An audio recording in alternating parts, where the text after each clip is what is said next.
Hello everyone, welcome back to the channel, and today I will be showing you guys what is inside my camera bag and more or less what I just used for wildlife photography in general.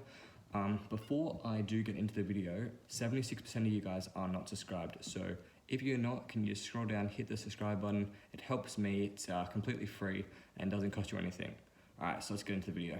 Okay, so I'm going to start with my body. So I've got the Canon EOS 7D. So this is a really great affordable camera.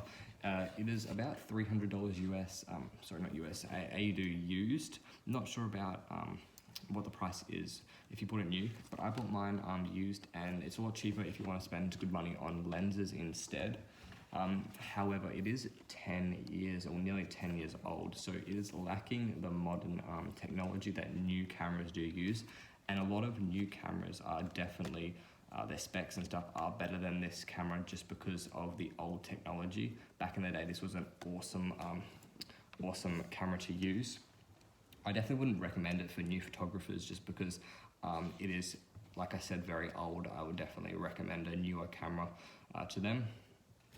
But it does the job for me, which is all I need. It shoots 8 frames per second. It's got 18 megapixel sensor, and it is an APS-C crop sensor camera, which is ideal for wildlife photography as well.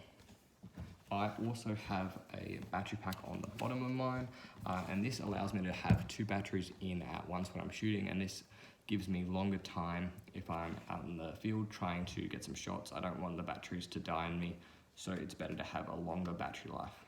Okay, so this is my main lens, the Sigma 150 to 600mm lens. This is a great, affordable a telephoto lens. It's at 1500 AUD, so it is pretty expensive, but for a zoom lens, it's really good value. Perfect for wildlife photography. You've got that zoom as well, which enables you to take photos from afar, and you've got that versatility of the zoom, so you can zoom back into 150 if things are pretty close. With my 7D, because that is a crop sensor, this lens actually becomes 840mm, which is a huge amount, and that's much better than full frame. That's why crop sensors are definitely the best thing to go for when you're shooting wildlife. You'll get much longer distances. And the only negative that I have with this lens is that the minimum focusing distance is 2.74 meters, which means if wildlife does get too close to you, you can't actually focus, and you have to move back, and that can actually scare them away, which is a pain. But apart from that, this is a perfect lens if you don't want to spend crazy money on prime lenses.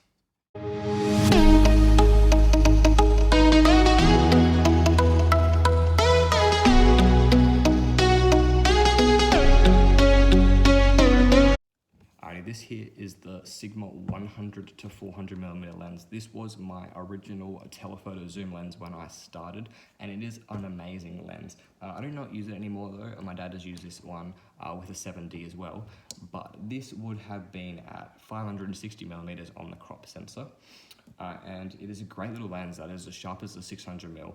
It costs $1,100, not sure if I said that, but it is significantly close actually to the 600mm, but I definitely still think the 600mm is above the bar for this against this lens. So the really good thing about this lens is the minimum focusing distance is 1.6 meters.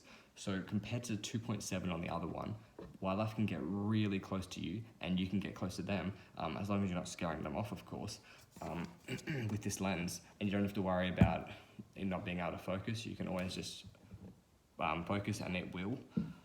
My only negative though with this lens is that I found that I had to recalibrate it a couple times because it was missing focus points just by the bare minimum.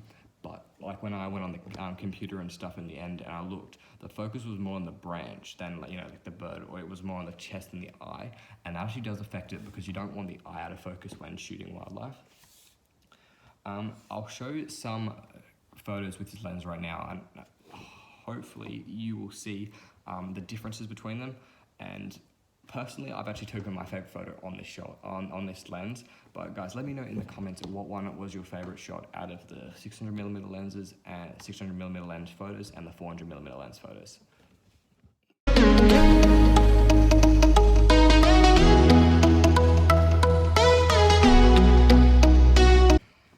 so now we're done with the camera gear. I'm looking at other stuff now. So I've got my lens camouflage. Now, I really think this is worth it. It's about $140. I got these for $140 on eBay. They're just separate pieces, and you put them onto your lens. Camouflage is really good to distort, images, so distort the appearance of the lens. However, it is pretty ineffective if you're not in camouflage as well. If you're wearing a pink shirt and you've got this, you don't expect to be camouflaged. It's more for, if you're in a hide or dressed in camouflage, that it will help distort the image. Yeah, somewhere that the lens is just showing, it will help distort it. But really, I use it for scratches on the lens, so protect this from scratches and other things like dust and stuff that can get into your camera.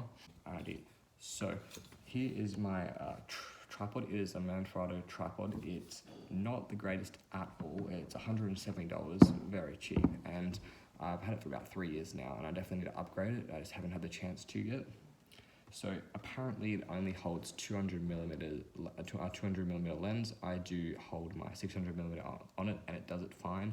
So I don't find that an issue, but it's definitely better for astrophotography and landscape photography, not wildlife photography. I have used it a couple times, but definitely not a lot. I'd recommend a wildlife tripod. That is one with like carbon fiber, and they're about $800 to $2,000, and that's just an average. They can be a lot higher than that as well. They're really good quality tripods, and if you want to get one for wildlife photography, that'd be perfect.